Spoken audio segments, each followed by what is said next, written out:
Hey guys, it's Michelle from Thor Wants Another Letter, and today we're going to be talking about what I read. Yep, there we go. Okay. And today we're going to be talking about what I read between the months of October and November. And I actually accomplished quite a lot, in my opinion.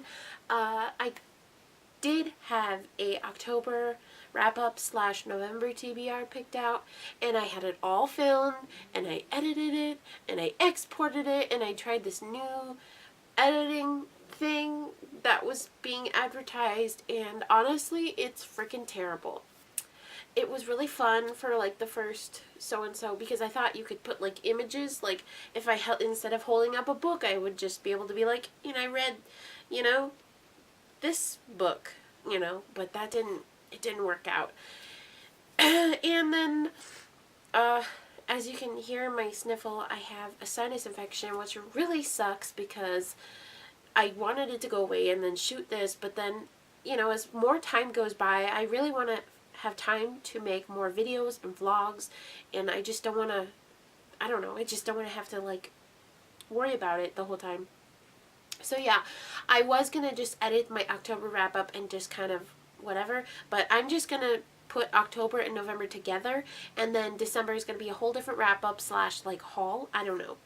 Well, in the month of October, I read 5 books, and in the month of November, I read 10. And in October, I think I bought just 1 book, and I did show that to you guys, which was, hold up, okay. Oh, and as you guys can see, I actually did mix it up a little bit.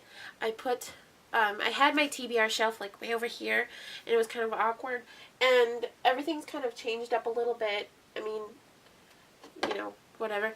But from right here, I have like some comics. I just unwrapped them from their wrapping or whatever. And then I have the Diabolic, these are actually Calvin's, but I've heard so much about the books that I want to try to read them for myself. And then I just have like a bunch of series that I want to try and like books that I want to try out. I'm not holding myself to anything big. What I do want to do for 2019 though is that my TBR is actually like 20 books, or it's like 21, but I'm going to try to read Echo Math this month. And so it will just knock down a couple more books. And then I also have some of the oldest books here at the top of my shelf, so that way I can actually read them, like The Iron King and Nightshade. And then I do want to finish the Raised by Wolves trilogy by Jennifer Lynn Barnes, just because. And so, yeah, I got The Storm Runner by J.C. Cervantes in the month of October. And then in November, I actually didn't buy anything. This is actually really beautiful. I was trying to get it to, I was trying to buddy read with one of my friends, but who knows if that will actually happen. If it does, cool. If any of you guys would actually love to buddy read with me, I would really love to buddy read with somebody. I'm trying to buddy read with Jackie from Jackie something. Jackie Reads and Writes. I want to try to set up a buddy read with her, but I don't know if she'll respond to my message or not. So Jackie, if you're watching this, I would love to buddy read with you. Actually, I'd love to buddy read with anybody, and I have enough books. I'm not holding myself back. I haven't been to the library. I put in 6 requests for a book from the library, but I don't know if I'm going to get it yet. Okay, here we go. Okay, so in the month of October, I read, the first book was The Upside of Unrequited. This is by Becky Albertalli, and this one I actually hated. I gave it a 2 out of 5 stars. I just felt like the main character was good, but she had her fair share of inadequacies and faults that I just didn't really like. And also, her twin sister Cassie was a real dick, and I didn't like her. And I really liked the love interest Reed. I thought that he was super sweet, super nice, and there was a little bit of nerd hate, I guess, in the book, and I just didn't like that because not every guy that is a nerd is like just blatantly unattractive. So the second book that I read was P.S. I Like You by Casey West, and for this one I rated it 4 out of 5 stars. This one I read like, I think it was like a week after, just because I just was so like disgusted by that book. This was the only other Casey West book in my library. The first one was Listen to Your Heart, and I already read that. I didn't even know it was a new release. It was just there, and it looked interesting. So I decided to read this one, and I liked it. There was a little, I really liked the main character, the male love interest. I liked him a lot. Lily, I liked her too, but I just felt like she was a little too angsty for my taste, and Shooter was like the best read of the month. It was really underrated. I rated it a 5 out of 5 stars. That's by Caroline Pignat, and it is told in 5 different perspectives with homework, outlines, diagrams, and texting and dialogue, and somebody compared it to We Need to Talk About Kevin and The Breakfast Club. I felt like that was a little bit inaccurate, because The Breakfast Club, just because you have a bunch of high schoolers together, does not mean it's like The Breakfast Club, okay? There's a special kind of connection and chemistry that has to happen for it to really be The Breakfast Club. Definite trigger warning for bullying, death, the school shooting situation itself, and also self-harm. It kind of sneaks up on you, and you didn't realize it was there, and then boom, there it is. So just be careful. The only thing I did not like was that there was no tribute from the author. That was like, for the people that have this or that, I just like a little bit of a mention, because you are advocating for that side of the wayside. The 4th book that I read was Ramona Blue by Julie Murphy, and this is another one of her books. This one I rated 4 out of 5 stars, and now that I'm really thinking about it, it was more like a 3-star read, but there was still some really good aspects, and also the writing. I did like Ramona's character.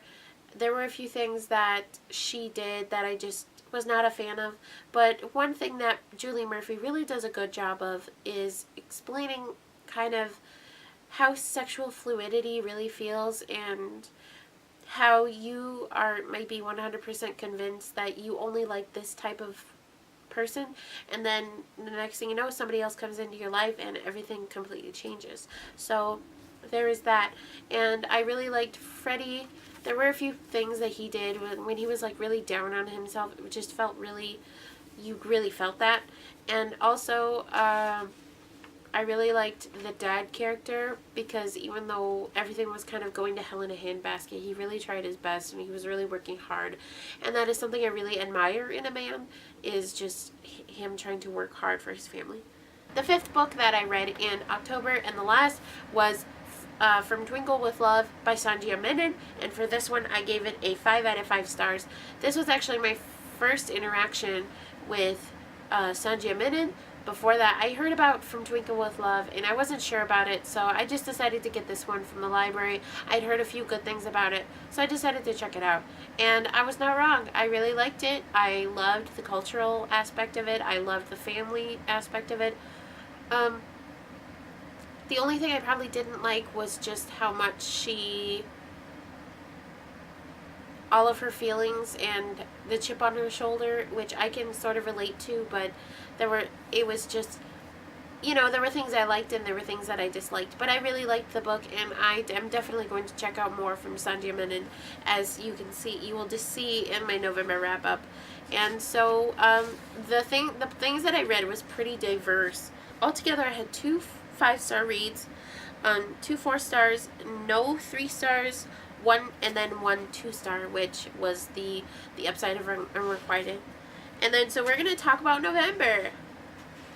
It was really cool. I actually made this chart for myself. I will show it to you right now. Boop boop boop.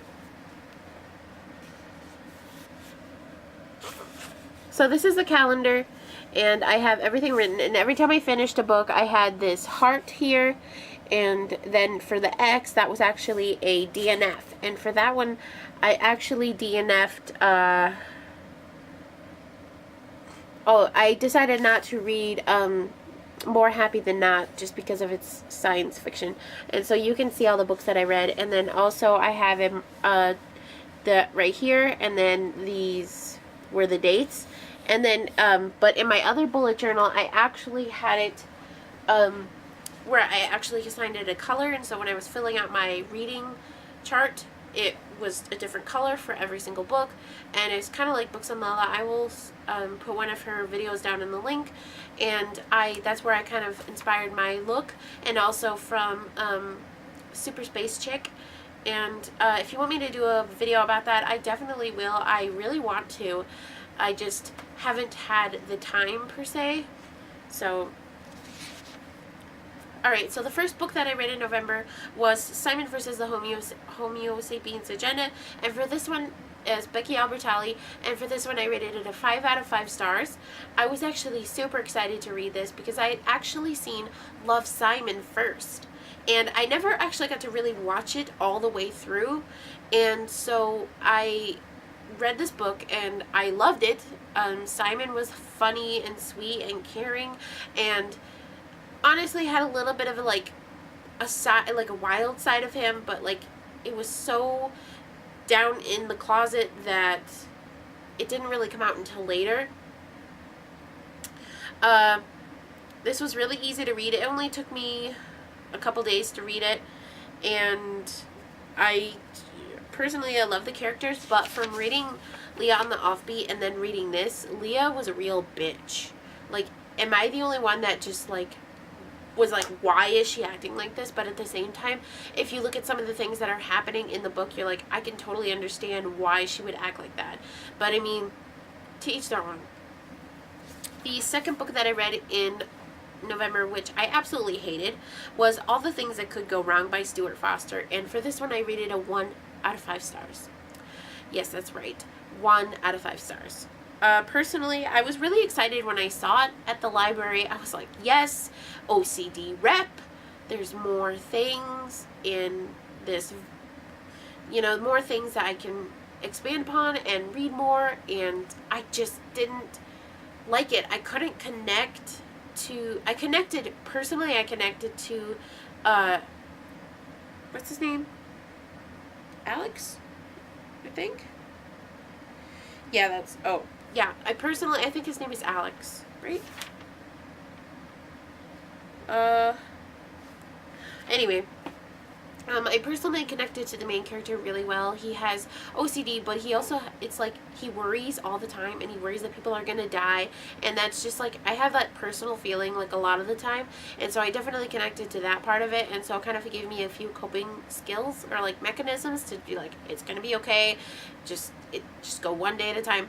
But I also really hated the bully. I just wanted to punch this kid in the face. Like, even though all this stuff was going on with his family and his brother, I still wanted to punch this kid in the face, like, really hard. And I hated the mom because she was like, come on, you're gonna be late. And she just had, like, no disregard. She had no regard for him, for his mental illness, and also for the dad, because he's like, I can't even touch my own son. But it's like, it's OCD. If he has this kind of OCD, and you should be trying to help him. You two should both be trying to help him. You should try to cope with it. And honestly, if it's taking your kid an hour to wash his hands, then unwash it and rewash because he's touched, then you need to figure out some kind of a system. Some people are going to be like, well, it's not that easy. You know what? It is that easy. Especially once you have found a groove, you will be able to accommodate that so much more into your life and also his life. Just get up an hour early. Just get up an hour early so he can make this school on time, man. Hold on. Okay. Alright, Sorin's joining us. The trigger warning for this book would be bullying, prison, OCD, and also very anxious thoughts. I felt so anxious reading this book. Thankfully, it only took me like a day to read it because I was just like, I cannot read this any longer. The third book that I read in the month was Stay Sweet by Siobhan Vivian. And I rated this a 5 out of 5 stars, and I absolutely loved it. I felt like this is a very underrated book. It is told in two perspectives in between 1945 and now, and it's about this girl named Amelia, and she's the head girl of this Mead Creamery where they make ice cream and they open it for the summer, and this just gave me so many feels of what it was like to work at Culver's for 4 years. And yeah, there was some bullshit, but that's how it is everywhere with food especially. But I just loved the way that it was a sisterhood, and I'm not gonna lie, there was some cattiness and some girl hate, and I was like, this is really unnecessary. But I also really enjoyed it for the mostly the perspective between Amelia and Molly, and the diary entries from Molly and her story. And even though the love interest, it was kind of unnecessary, but at the same time, you know, it's her book. She can write about whatever she wants, and I'll still read it. I really want to check out more of what she's writing, and I'll probably be trash for it because that's the first time I've ever read something from her, and I just thought it was so sweet, and it made me think of so many people in my life that, about, like, myself and the war, and my husband was in the Marines, and it just gave me a lot of feelings, and so I really enjoyed it. Hi, can you look at the camera? Hi.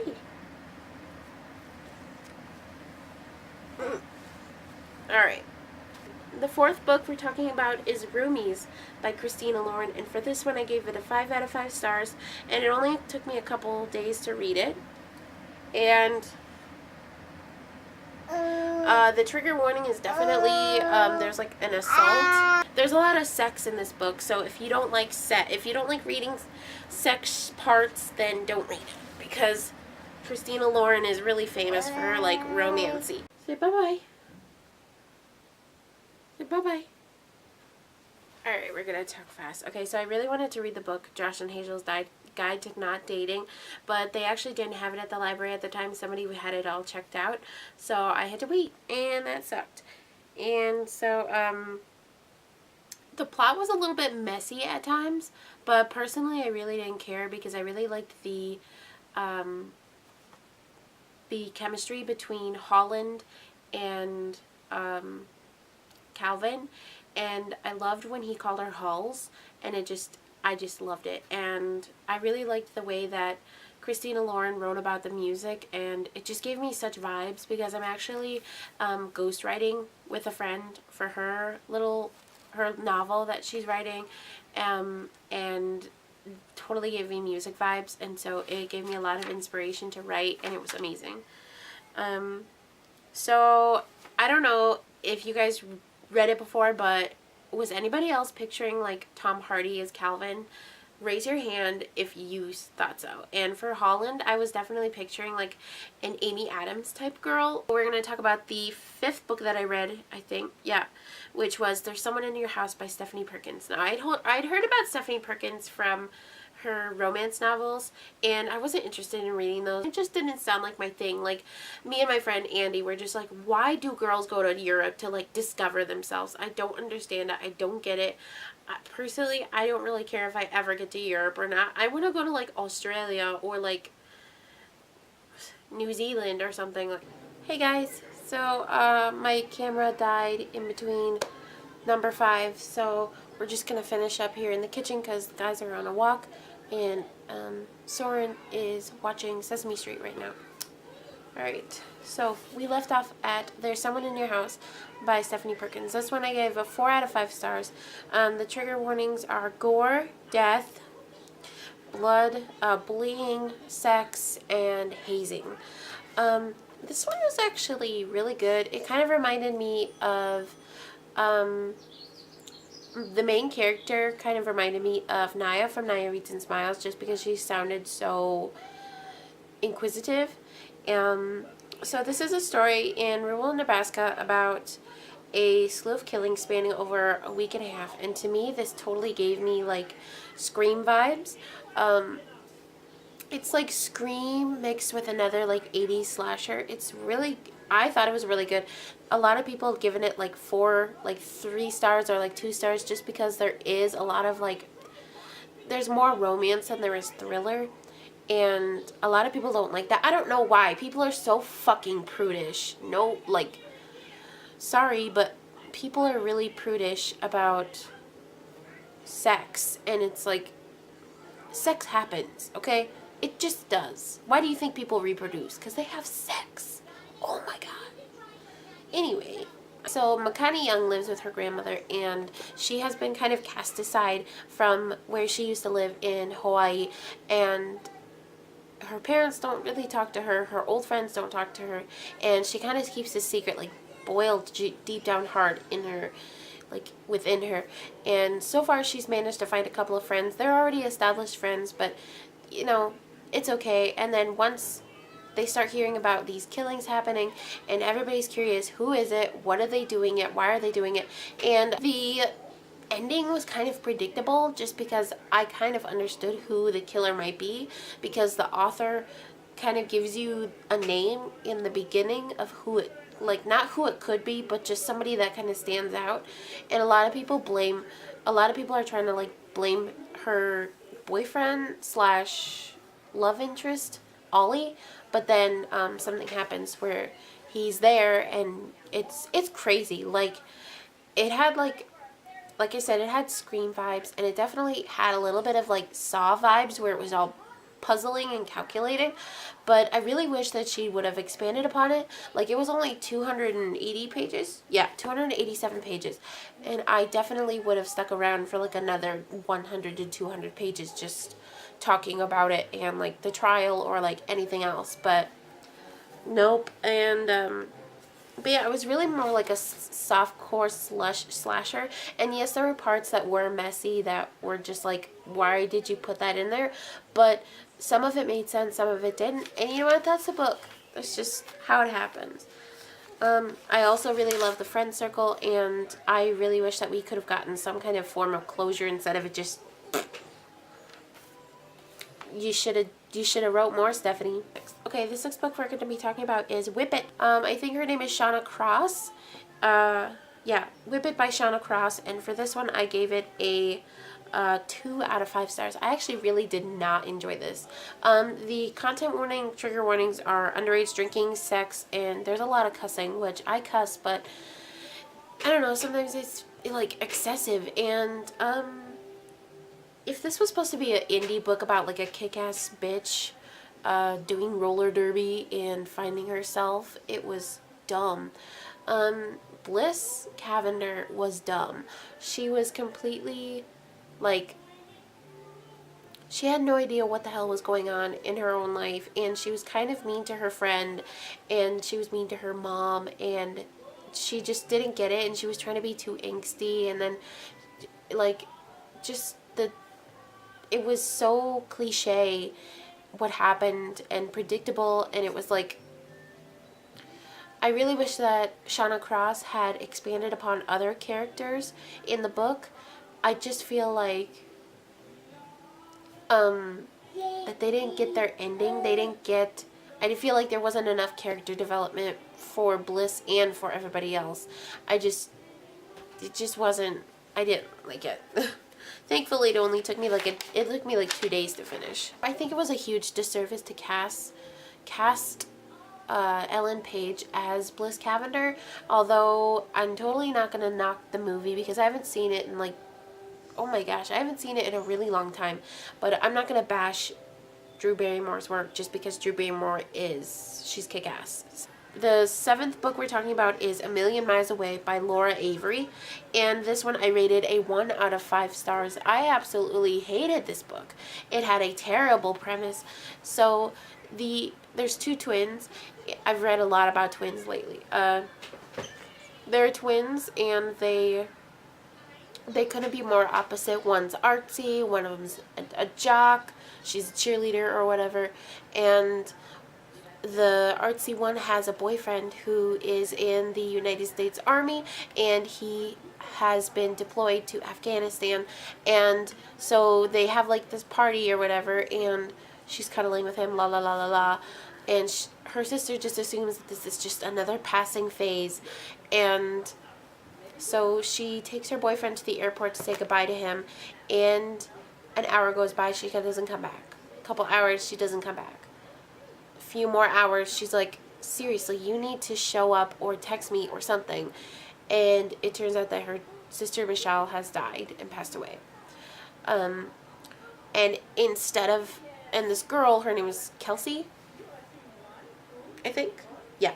Instead of telling her boyfriend that she has passed away, she actually continues the facade over Skype, and she continues the facade, and she passes herself off as Michelle for however long his deployment is, because he's told her how this is basically keeping him alive. And this really bugged me as a premise. As a military wife, my husband is a Marine, and this pissed me off because we get a lot of bad rap, us women. There's a lot of derogatory terms that can be used on us when we mess up, or if there's a bad falling out, you get made famous, or if you're a wife and you act like a total asshole, you're a dependopotamus. There's so many terms for this.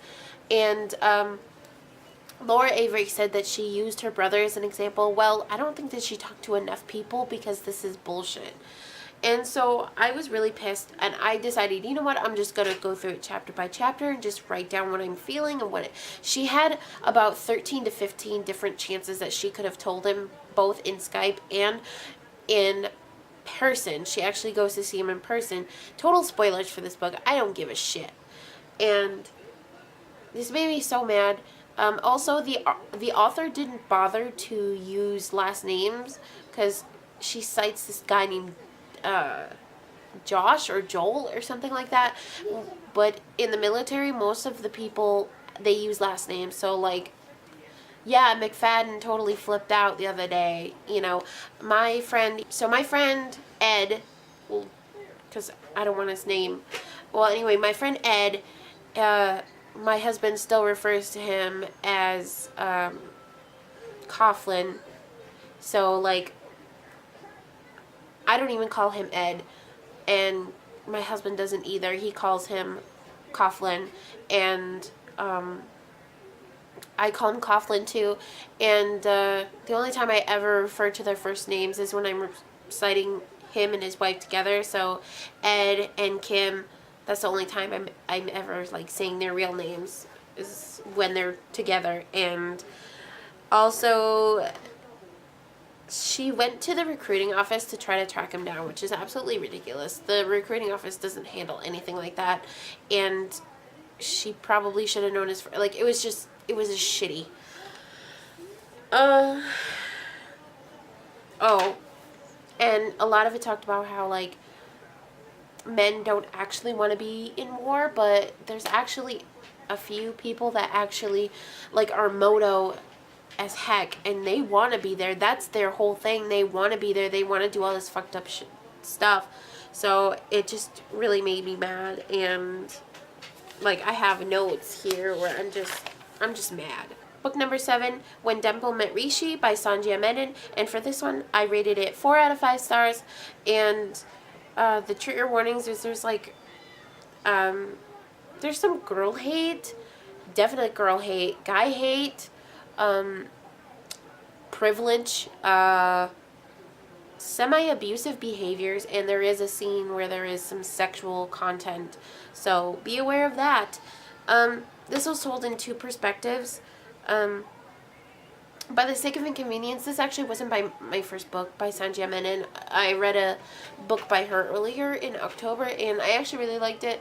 And this one, I had heard some things about it, and I checked out on Goodreads, and they were like, she's abusive, and blah, and people flipping out because you can't even, like, breathe without somebody being offended nowadays.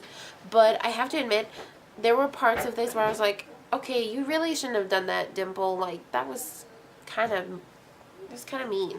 I really didn't like Dimple's attitude towards Rishi in the beginning. Basically, it's about this girl. She loves coding, she loves computer stuff, and so she decides to go, she gets the opportunity to go to, say, like, a few hours away to this program at a school, and just so turns out that her arranged husband goes there too. And at first she's like so mad, and she hates this guy, and she's taking it out on him, and she punches him, and she like throws her coffee at him. That I I didn't like that. It just feels like her parents raised her better, and she just like acts like a total butthole. And so, but like Rishi seems super sweet. I mean, the only time he didn't seem super sweet is when he kind of like doesn't get his way, and then he kind of acts kind of like a butt. But I mean, for the most part, he was really sweet and really nice. And like I said, Dimple was a little bit spoiled. There were some unnecessary problems in this book, especially specifically between these two characters, and it like, and then there was like a talent show and the Amber zombies, and it was just too much, honestly. But I really enjoyed the relationship. I enjoyed the way that Rishi was able to have a conversation with Dimple. I enjoyed their like how they became to like each other. But like I said, the thing that just will bug you the most is the way that Dimple treats Rishi in the beginning, because it's just like, you don't have to do that. Like, just don't. But I will have to say there is a lot of cultural integrity, and there's a lot of mention of like languages, so it is a little bit confusing. And you know what? I love Sanjay Menon for that, because Indian families are intense. Not even Indian families, more like Middle Eastern Indian families, because I do know a Pakistani family, and they are intense with each other, and like how they're expected to fall into arranged marriages or relationships and stuff like that. And it is intense, and I do love Sanjay Menon for that. And we are getting a sequel that goes for like kind of like jumps over that, and it talks about the brother from this book, and he was so sweet. I mean, he was a little weird and cocky, but he was so sweet. So I'm really glad we get to see that extra side, and I personally am really excited to read it, hopefully when it comes out next year. And so that's my feelings there. A Walk in the Sun by Michelle Zink. And for this one, I rated it 5 out of 5 stars. I got this from my local library. I thought it was really cute. I was reading like the synopsis, and I just thought it sounded adorable, and it was summery and in the country, and it had like these country vibes.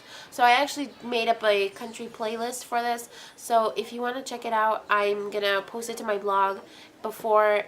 Hopefully I'll post everything to my blog, and then I'll be able to put the blog in the link. This I rated a 5 out of 5 stars. Personally, I loved the characters. It's about a girl. She has her brother, or not her brother, but her father. Her and her father lost their mother. She passed away, I think, and everyone's kind of grieving and like trying to hold it together. So Rosedale, it's the aftermath of her and her father losing their mother, and like the grief is still so raw, and everything's still open and wounded. And this boy Bodhi comes from Montana, I think, to New York where they live, and he's looking for like a new beginning. And at the end of the summer, he's planning on taking off. He's like, this is just another notch on my belt. This is just another place. And when he gets there, it's altogether different, and he's just like, whoa.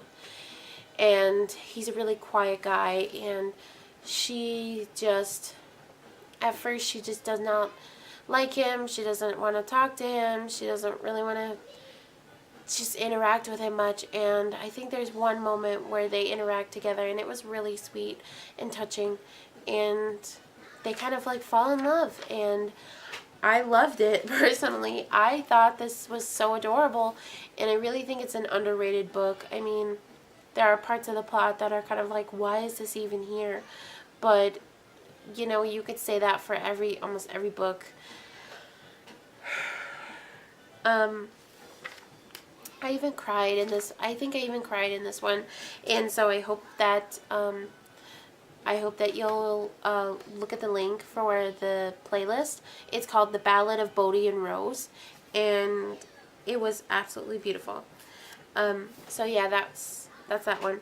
10th book I read was Josh and Hazel's Guide to Not Dating by Christina Lauren, and I was super happy to finish this because I wanted to read it, and there is sex in it, so be aware of that. So Hazel Bradford has always been like the weird girl, the weird friend, and Josh M is not. He's like clear cut, he's collared, he's the complete opposite. He has his stuff together. He's a normal dude.